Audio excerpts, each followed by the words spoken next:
it blows my mind. Like I was talking to two of our students in Melbourne, and they are freaking great at branding, photography, marketing, and I'm always going, dude, you got to pull the trigger, right? Like they aim, they never fire. Yeah. And it's fear, right? It's fear that goes into people.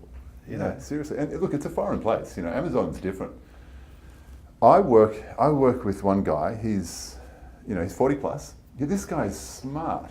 He's in business. He's got a successful business. He's been in business for over 10 years.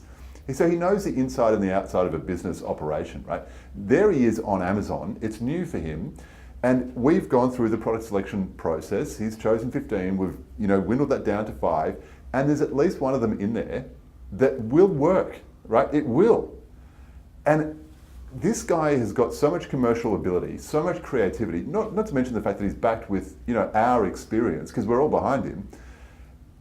The challenge for the guy is he's just got to believe in himself. And so I think the message for him and others like that is, I'm in the market all the time. I see who we're competing with.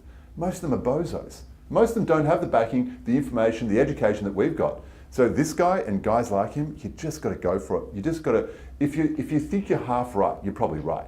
And so just invest in yourself, back yourself, get that thing in the market, because there's every single chance that it's going to be better and more successful than others who are in the same race.